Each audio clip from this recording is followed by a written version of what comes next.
And it is day 3 here at the Dan Peña Hardcore QLA.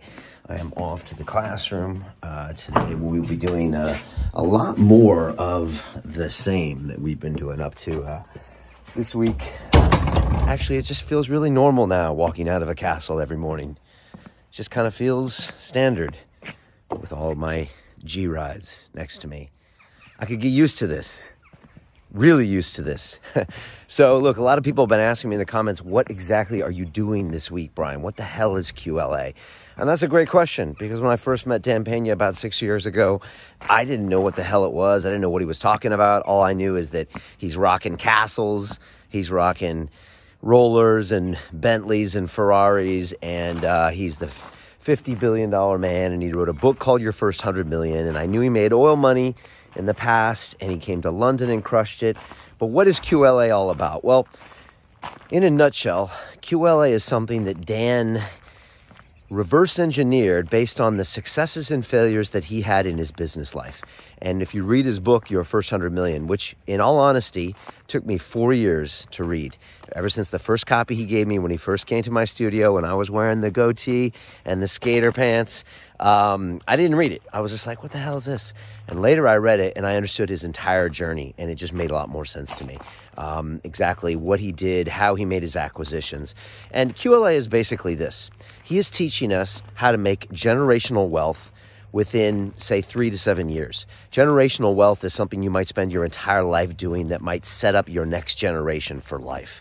And he's showing us how to do this by acquiring companies, more specifically by doing something called buying revenue. Very, very simple concept, but not an easy concept to understand or to do.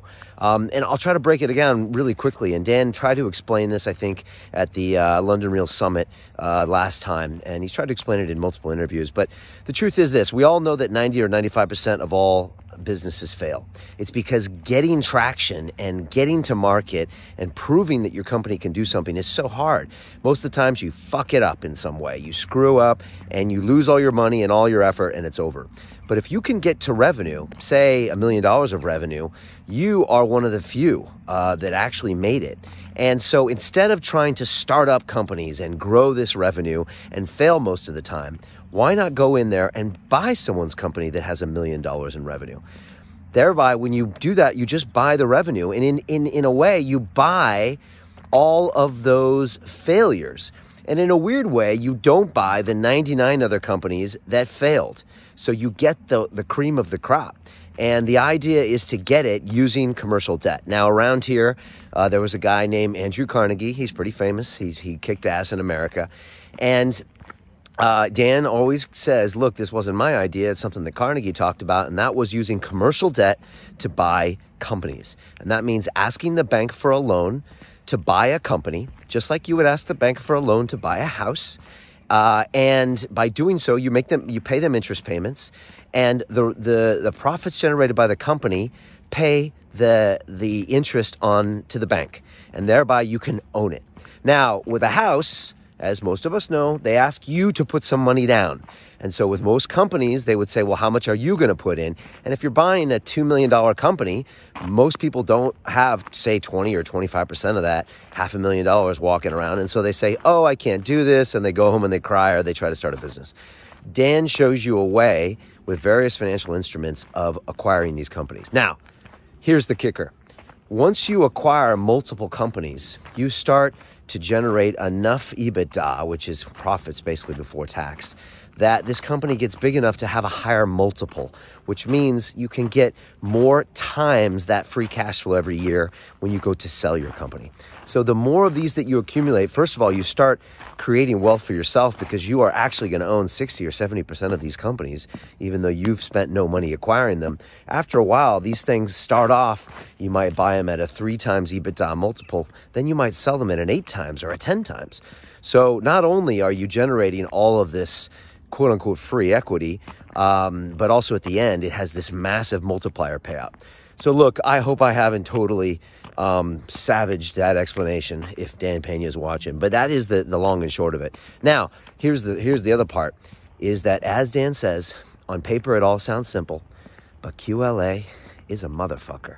because doing this and going into the fear and operating these companies and all of that stuff is where things fall down. And of course, there's this whole concept of the dream team, and that's to get people that are industry experts that you can put on your board that gives you credibility so the banks will loan money to you. The thing is, he's taught 17-year-old kids how to do this. He's taught convicted felons how to do this. He's taught high-price escorts how to do this. Like, Dan doesn't give a shit. And Dan says, actually, the more you know, the worse you do. The more you think, like an MIT engineer, the worse you do. The more you know about an industry, the worse you do, because you overthink it. And there's so many parallels for life here, I think. But that is exactly what Dan is talking about with QLA. So just looking at some of the groundskeepers here. Got the tractors going on back here. I mean, to keep this place looking good is no easy task. So that's what the dream team is all about. And then you got to basically fight through your resistance. There's pitfalls along the way, but people are closing their first deals and basically putting $500,000, $1 million of net worth in their, on paper for them, in sometimes 3 months, 6 months. And the guys that really roll things up, one of the guys in my class, Marcus, he's amassed $60 or $70 million in 5 years. I remember when he was here.